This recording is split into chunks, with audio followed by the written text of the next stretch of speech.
kabar kalian hari ini? Semoga dalam keadaan baik-baik aja ya. Yang lagi nggak baik-baik aja, semoga cepat baik. Di video pembelajaran kali ini, saya akan menjelaskan tentang cara menghitung resultan vektor dengan metode analisis.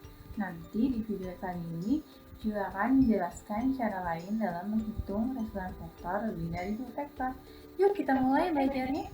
Sebelum masuk ke topik video kali ini, cara menghitung resultan vektor dengan metode analisis, saya review sedikit ya tentang vektor. Jadi, vektor itu adalah salah satu besaran pada fisika yang memiliki nilai dan arah. Vektor ini digambarkan dengan garis berarah atau garis berpanah. Dia memiliki titik tangkap atau titik pangkal sebagai tempat permulaannya vektor. Jadi, nilai besarannya vektor ditunjukkan dari panjang garisnya si vektor ini. Sedangkan arah vektor ditunjukkan dari arah panahnya.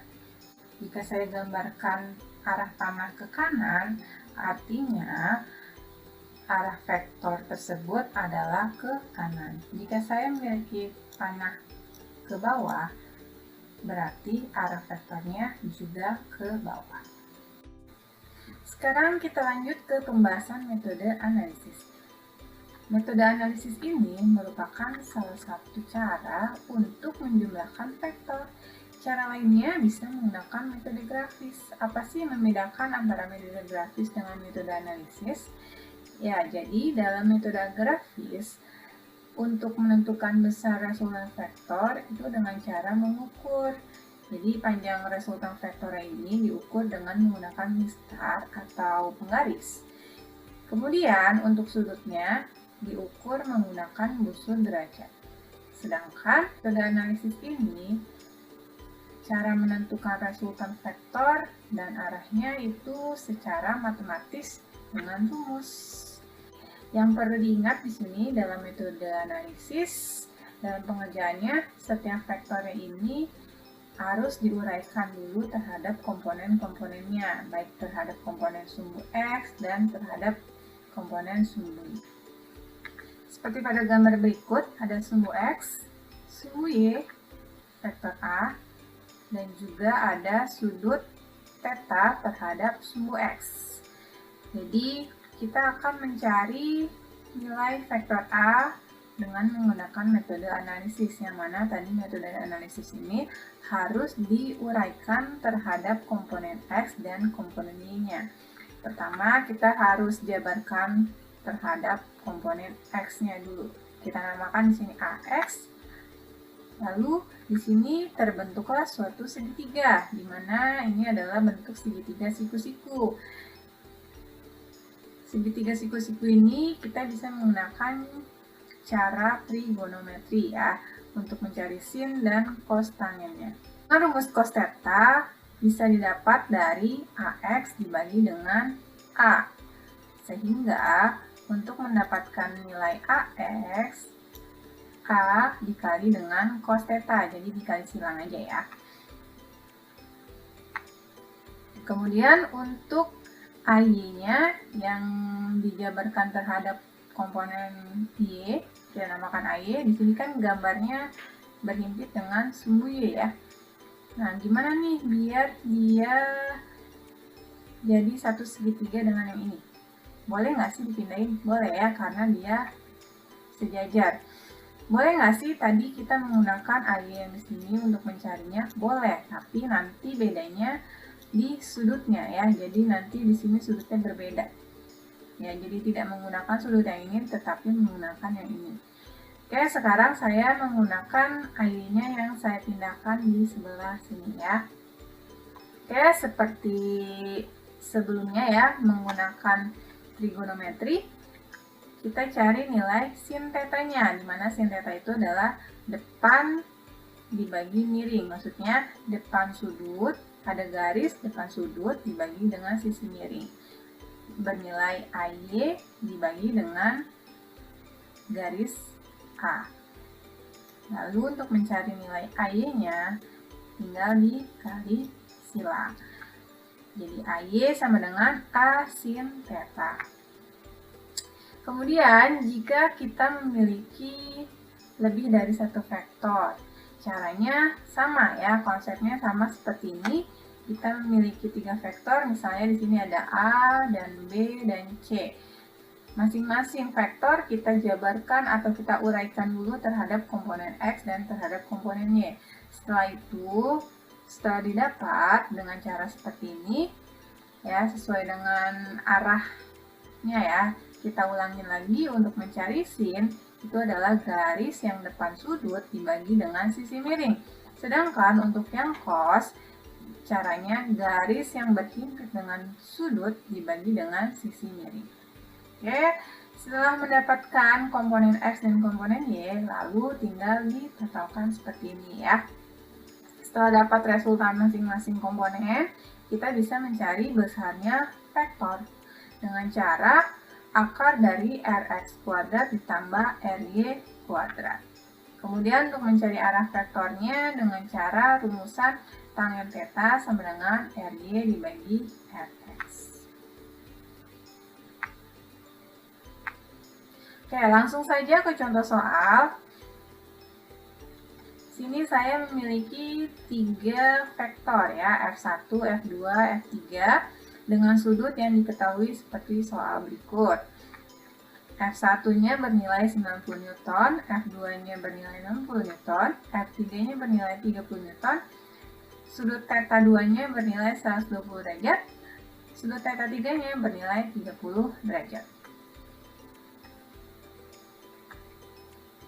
Baik, kita jawab dulu soalnya.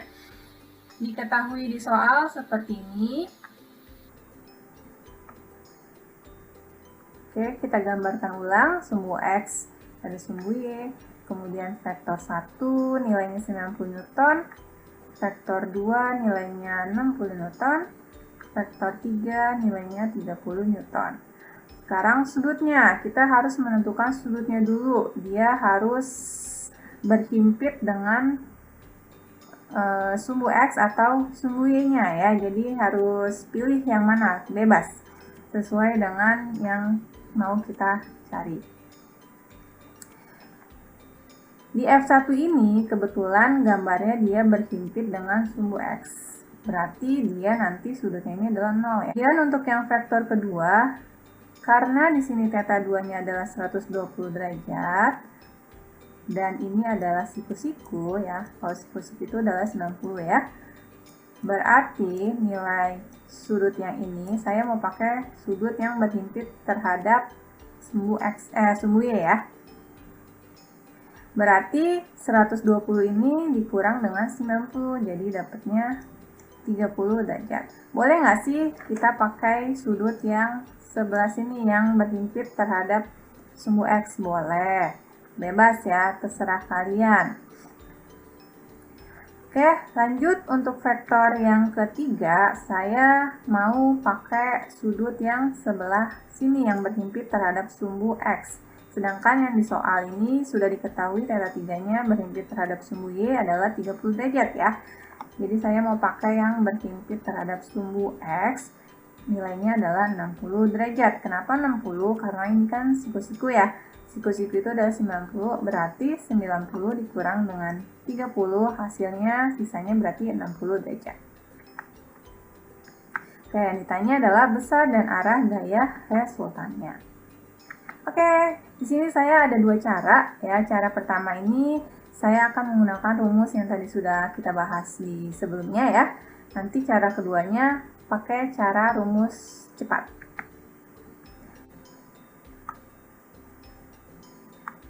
Oke, cara pertama ini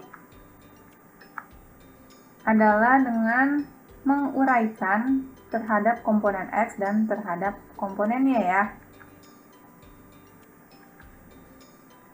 Oke, kita gambarkan dan kita langsung masukkan aja ke dalam tabel yang sudah saya buat ini.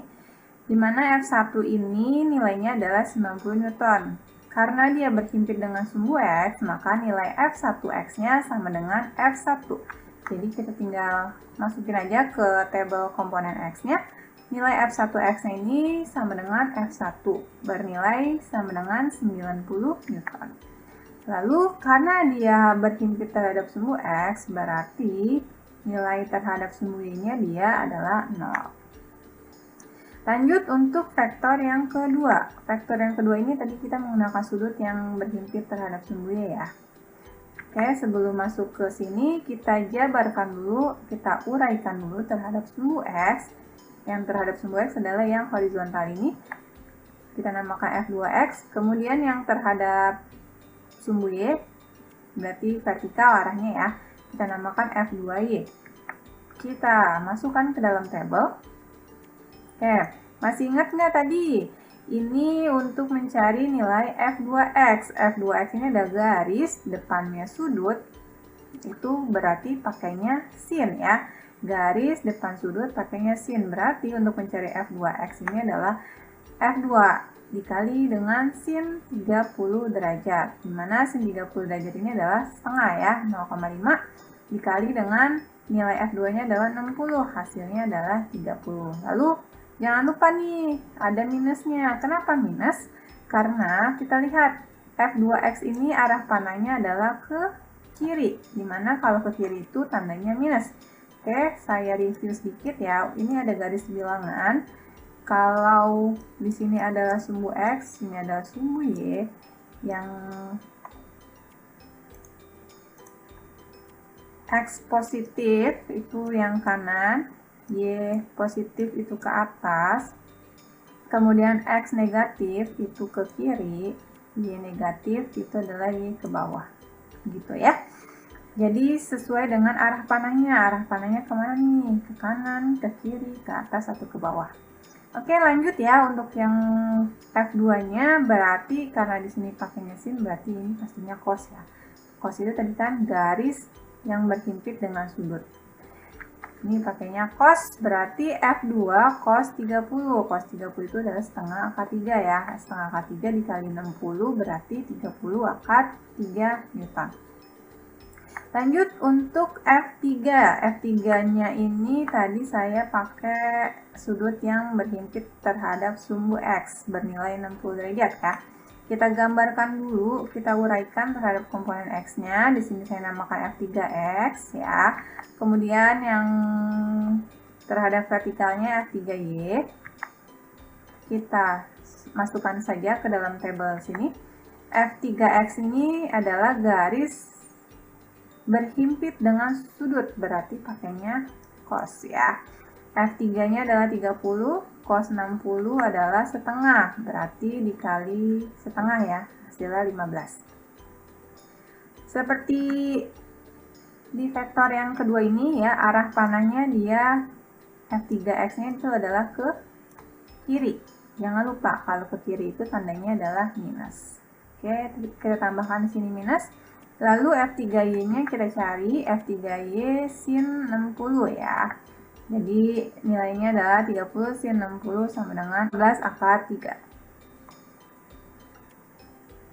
Kemudian kita perhatikan lagi nih arah panah F3Y-nya. Arah panahnya ke bawah. Kalau ke bawah berarti harus disertakan dengan minus.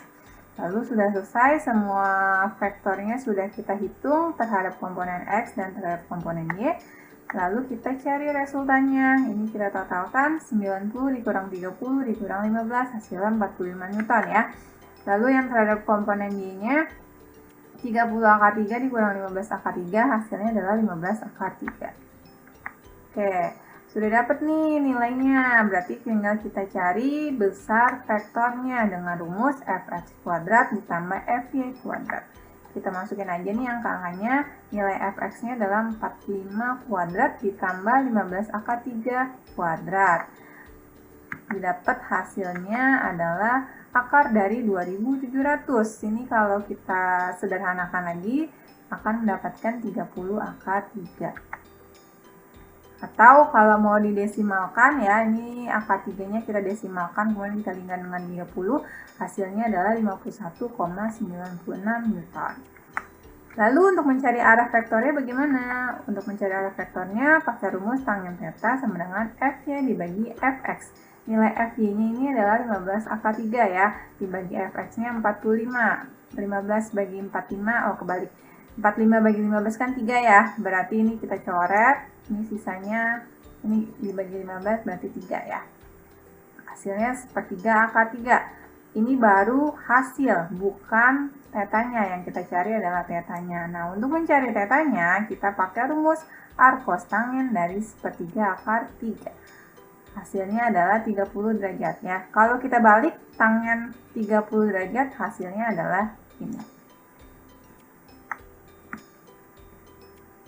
Lanjut ke cara kedua.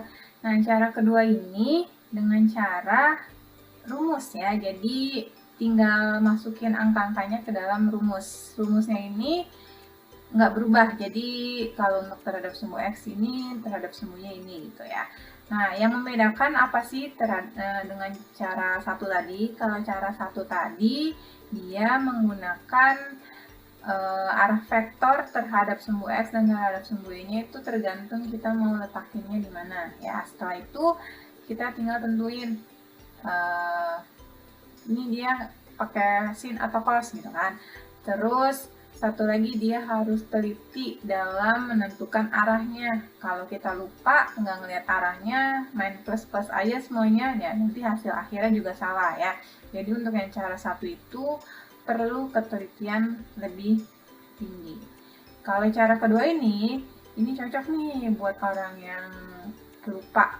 Jadi kadang kan kita suka lupa ya, suka nggak perhatiin arah. Nah, ini kita bisa solusinya menggunakan cara kedua ini. Baik, cara kedua ini yang pertama F sumbu X dan sumbu Y kita jabarkan ya. F1 ini adalah 90 Newton. Tetanya adalah 0 karena dia berhimpit terhadap sumbu X. Kemudian lanjut ke vektor kedua yang bernilai 60 Newton. Sudutnya adalah theta 2. Kebetulan di soal sudah diketahui ya, 120 derajat. Jadi tinggal kita tarik garis 120 derajat. Nah ya, yang perlu kalian perhatikan untuk cara kedua ini, untuk menentukan sudutnya itu dilihat dari sumbu X positif ya. Atau kalau kalian ingin menganalogikannya itu bisa kalian perhatikan garis busur derajat ya. Busur derajat itu kan dibacanya sebelah kanan, dan sebelah kanan 0, 90, 180, 270, balik lagi jadi 360 gitu ya. Oke, ini lanjut, theta 2-nya ini adalah 120 derajat. Lanjut ke F3, vektor 3-nya senilai 30 Newton. Sudutnya berapa? Sudutnya dihitung dari sini sampai batas si vektornya ya. Jadi dihitungnya dari X positif sampai batas vektornya. Oke, karena di soal di sini adalah 30 derajat, ya di sini 30 derajat, berarti di sini kan 270 ya. Tinggal kita hitung aja sisanya, 270 dikurang 30 adalah 240. Oke, jadi batas di sini adalah 240.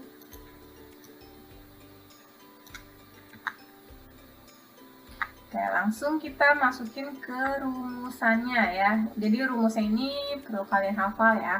Dan jangan sampai kebalik. Ya, untuk yang sigma fx ini kita carinya dengan dikalikan terhadap cos. Kalau fy nanti dikalikan terhadap sin. Oke, tinggal kita masukin aja angkanya di sini. F1-nya 90, cos theta 1-nya adalah 0 derajat, F2-nya adalah 60 Newton, theta 3-nya 120, F3-nya 30, theta 3-nya adalah 240. Kemudian tinggal kita hitung, atau kalian jika tidak hafal dengan sudut istimewa bisa menggunakan kalkulator ya. 90 cos 0 derajat adalah 90. 60 dikali cos 120 derajat itu hasilnya adalah minus 30. Karena ini kan minus setengah ya. Minus setengah kali 60 adalah minus 30. Ini juga sama, cos 240 ini adalah minus setengah. Minus setengah dikali 30 adalah minus 15. Kemudian kita totalkan hasilnya adalah 45 Newton. Kemudian yang terhadap sumbu Y, rumusnya dikalikan dengan sin. Sudutnya sama ya, kita masukin sesuai yang ada di gambar ini. Ini saya hitung menggunakan kalkulator ya, karena hasilnya desimal, biar mudah nanti memasukkan ke dalam rumus akhirnya. Oke, didapat totalnya adalah 25,98. Nah, untuk mencari besar dan arah, rumusnya sama kayak cara yang pertama tadi. Yang membedakan tadi untuk mencari sigma fx dan sigma fy-nya aja ya. Besarnya vektor r-nya berarti tinggal kita masukin angkanya. Di sini sigma fx-nya adalah 45, fy-nya adalah 25,98. Setelah ditotalkan, nah sama kan dengan yang tadi. Kalau yang tadi kan 2700 akar ya. Kurang lebih kalau setelah didesimalkan hasilnya sama 51,96. Kemudian untuk mencari arah vektornya kita menggunakan rumus tangen theta sama dengan f-nya dibagi fx. Hasilnya adalah 0,577. Di sini saya mau memperlihatkan menggunakan kalkulator. Oke, kita hitung di sini 25,98 dibagi 45 hasilnya 0,5733 gitu ya. Karena yang mau kita cari adalah tetanya, berarti kebalikan dari teta ya. Tetanya berarti kita menggunakan arc cos tangen. Kalau di kalkulator tinggal kita klik dua ini, selesaikan ya, terus klik yang tangen pangkat biasa. Dapat deh hasilnya 29,99 atau kalau mau dibulatkan hasilnya jadi 30 derajat. Oke, sama kayak cara yang pertama tadi.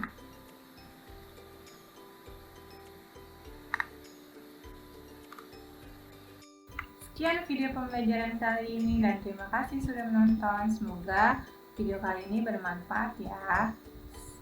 Tetap semangat untuk belajar.